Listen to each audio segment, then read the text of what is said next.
Magandang araw mga kaate. For today's video nga ay samahan nyo nga akong umakyat sa Dolores Peak. Matagal na nga akong niyayaya na umakyat dito. Kaso nga ni ho lang ay napakaramdaman ko yung sarili ko. Kung akayanin ko ba talaga? Dahil nga ho sa nakikita ko online ng mga umaakyat dito ay talagang hirap sila. O sadyang mataas talaga yung daan. O kaya naman ay maputi o mahirap yung daan. Mapapasabi ka na lang ng gusto ko nang umuwi.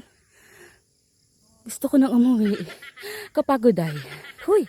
Pero syempre, joke lang yon. At dahil nga matapang tayo, ay tuloy tayo sa pag-akyat. Sabi nga nila, kung kaya ng iba, kaya mo rin. Bali din nga ni Huere sa Santa Isabel, Pinamalian, Oriental Mindoro. Bali umakyat nga ho kami ay madaling araw pa. Pero dahil nga umaambon-ambon ay naabutan na ho kami ng paumaga. Pero ang best time nga ng pag-akyat dito ay madaling araw.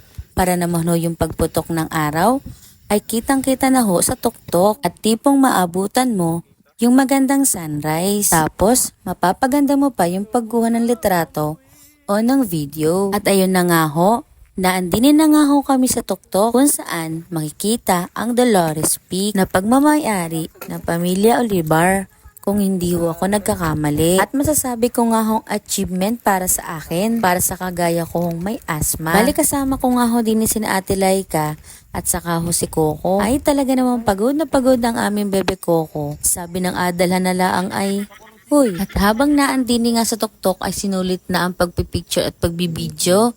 At maya-maya nga ho ay kami mababa na rin dahil mukhang uulan ng malakas na. Talaga namang pinaakyat muna kami. At habang nga ho kami pababa na, ay naabutan na talaga ho kami ng malakas na ulan. Kaya yung mga nakasabay naming umakyat ay talaga naman nagdali-dali na rin hong bumaba. Para nga naman ho hindi maabutan ng malakas na ulan. At sa pagbaba nga ho namin ay binigyan nga ho kami ni tatay ng 2 malaking pinya. Kaya naman maraming salamat tatay sa pinya. At hindi ko na nga ho nabidyohan si tatay. Para naman kung sakaling mapanood niya ito ay makita niya yung sarili niya. At fast forward na nga ho, bago nga ho kami tuluyang umuwi ay dumaan kami dito sa Chef No House Cuisine para kumain ng lomi.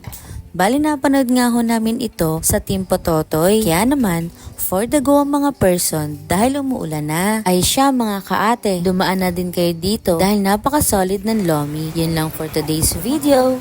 Salamat sa panonood!